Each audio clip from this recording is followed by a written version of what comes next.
Good morning. Welcome to Optimal Frequency. I'm Grant. I talk to spirits here at my house using sources of white noise. I then filter out the sound of the white noise using an artificial intelligence in a method that I discovered that works fantastic. And I'm able to talk to the spirits. These voices, I'm telling you, if you haven't watched this before, you're in for a treat because this is crazy. They always answer my questions. They're on topic. They're on point. No idea where these voices are coming from. They tell us they're spirits. So I tell you, I'm speaking to spirits. Today, we are looking into something.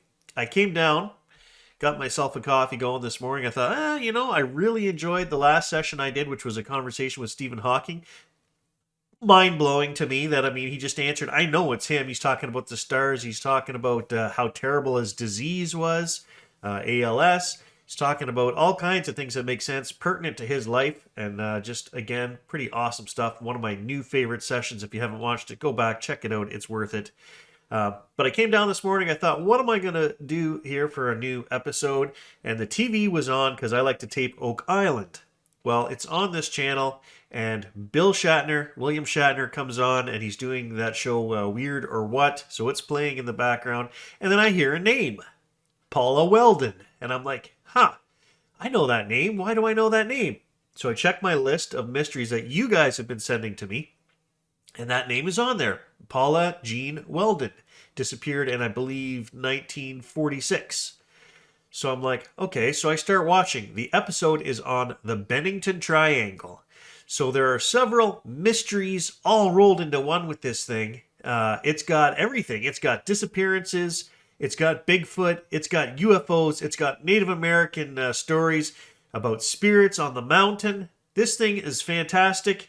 It's going to encompass many faucets here, so it's going to be at least 2 episodes, maybe 3, I don't know, whatever it takes to get my questions that I want to ask answered about this whole thing. I'm going to try and lay this out in a story format that makes sense, gives you some information on it if you're not up to speed on it, which I know I'm not. I've spent an hour looking at it this morning, and there's several branches here, so this should be pretty fantastic. The Bennington Triangle. Stay tuned.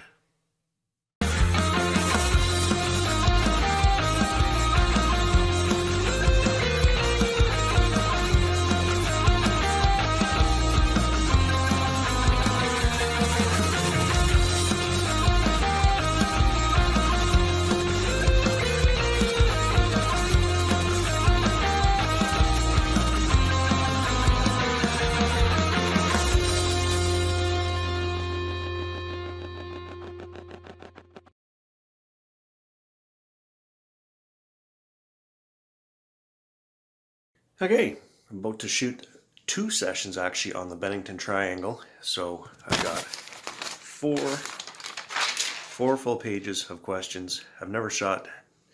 They're kind of the same session, but they're kind of not. I knew it was going to be too long, so I did an overview of the Bennington Triangle will be the first session. And then the follow-up session will be on the 5 people that disappeared, that basically they coined the phrase the Bennington Triangle around these 5 people from 1945 to 1950. So I'm going to turn this on, let it fill up.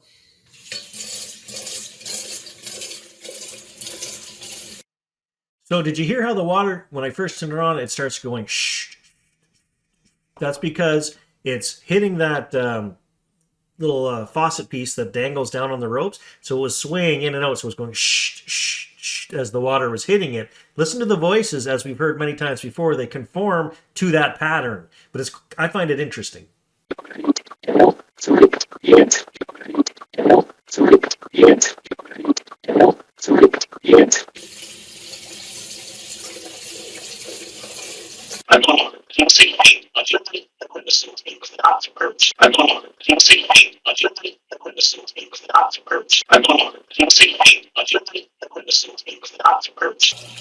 I'm just going to go check and make sure that's recording downstairs. Okay, it's recording and I hear it coming through, so that's all good.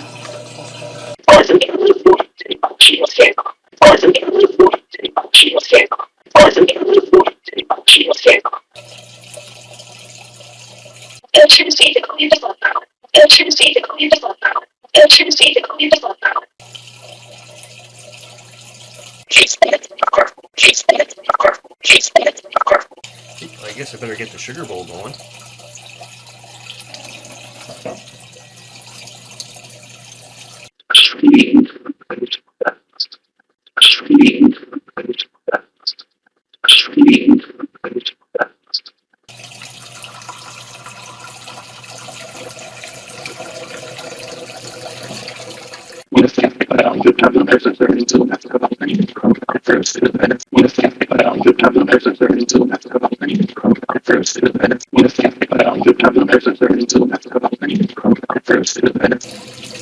So we're doing a double session today, back to back. I hope that's okay with you guys. Hope you're prepared to answer some questions.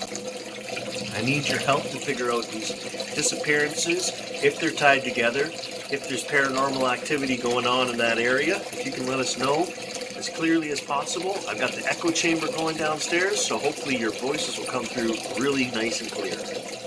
The Bermuda Triangle is famous for strange happenings and disappearances in the ocean nestled between Florida and Bermuda.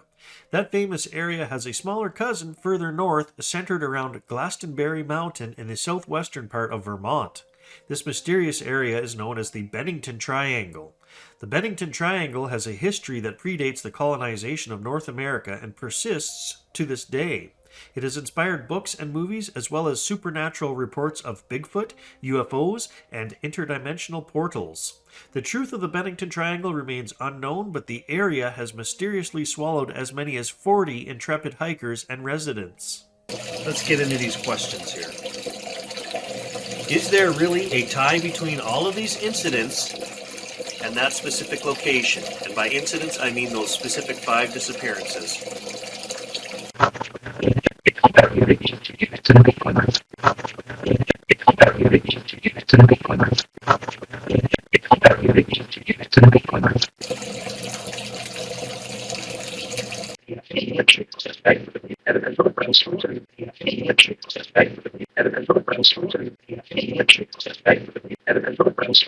Okay, so I want to point out something here. So as I'm going through this, I'm getting all these responses. You know, she's here, she's standing there, she wants you to respect her. And it's all about her, a singular female, but it's not. I mean, the story is about 5 people, right? And the area and the phenomenon. But this whole session evolved because somebody asked me many, many months ago to look into the disappearance of Paula Jean Weldon. And of course, I heard her name on the TV the other morning, made me look over, go, oh, okay, maybe that's what I'm supposed to be doing. So I started looking into this session. But as I'm going through this and getting all these responses, okay, I had not planned on speaking to Paula or asking her any direct questions, okay? But you will see that as I got into the second session, I actually said, like, I felt her, and I'm like, I think she wants to come through and say something. So I asked her directly, okay, if she wants to come through, that's okay. Now, where that's going to go, I don't know. I haven't even got close to editing. I'm just starting the first session, basically. But these responses that I'm getting with her, I think it's tied greatly into Paula Jean. I'm getting the goose pimples again as I'm speaking here, and it's definitely tied into her, and I think the her or the she that they're talking about is Paula Jean Weldon in this. Let's keep going and see where this goes. I have no idea. I'm just stating it right now. I'm just stating what happened and what I find interesting so far while I'm editing this. Are they just random 5 people and different unhappy endings occurred for them? Or is there something that ties them together?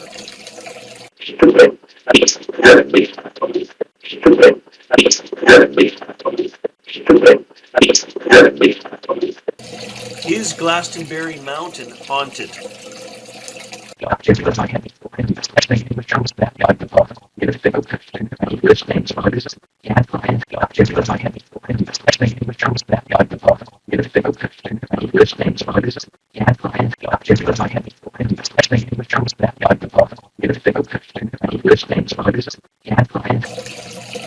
Has it been haunted for centuries?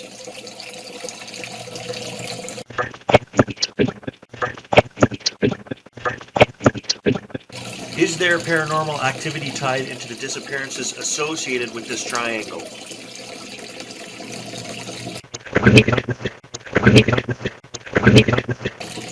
Is there legitimate UFO activity in that area?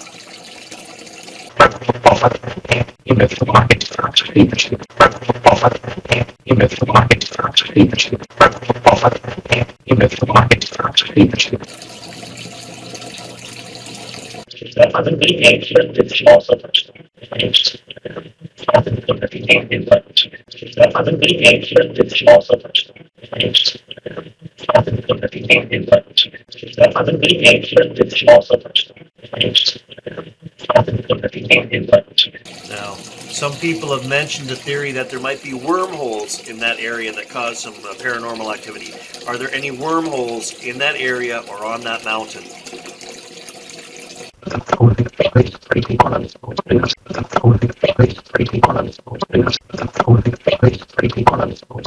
It's stated in Joseph A. Citro's 1996 book, Passing Strange, that Native Americans refused to set foot on Glastonbury Mountain unless they were burying their dead. They believed that the whole mountain was cursed land because the four winds met there in an eternal struggle. While most refer to this as a myth, there is some truth to it. The wind pattern on Glastonbury Mountain is so erratic that weather changes suddenly and plants grow at odd angles. A second myth attributed to the native people of Vermont is that they believed an enchanted stone among the cairns on top of the mountain could swallow a man whole. A person could stand on a rock to survey the area from the highest point and find themselves suddenly swallowed into the earth. So this thought occurred to me. I wonder why, if they think it's such a negative place where the spirits are warring, why did they bury their dead on that mountain?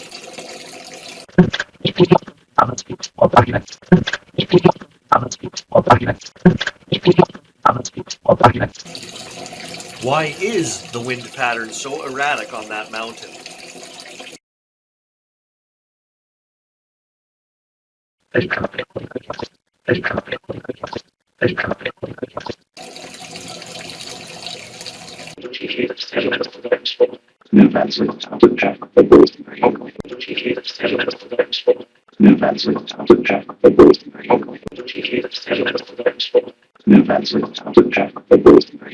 So they nailed the part. We're asking questions about what the natives' legends are. They're talking about the natives and what they thought. But then they said that 2 incidents in town were checked and they both were alien. This strikes a chord with me because unless you know this story, you're not going to know until we get into the second session. But like I said, there was 5 disappearances. As I'm researching this yesterday, 2 of them were odd to me and didn't seem to fit. 3 of those people disappeared basically on the mountain or out in the bush. 2 of them disappeared and they were not in that area. One guy was a 68-year-old veteran riding a bus, okay? People acknowledged that he was on the bus. They saw him there. Nobody sees him get off the bus. At the end of the trip, he's gone. All his stuff is there on the bus. So to me, I'm thinking, well, as I'm researching this yesterday, I'm thinking, well, if anybody was a prime suspect for alien abduction, right? A guy disappears off of a bus surrounded by people. I thought that was very odd. And then again, the spirits have already said in this session that an alien followed the kid, which is the other one was an 8-year-old boy. He disappeared under strange circumstances. So, I mean, when they say both were alien, that's kind of making sense to me.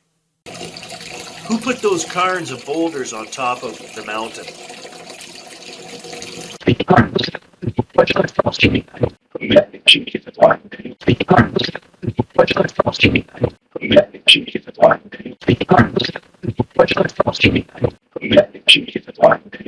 Okay guys, so I'm cutting this video right here. This is like day 5. I've got the Bennington Triangle overview, which was the first session that I shot at the sink, finally done.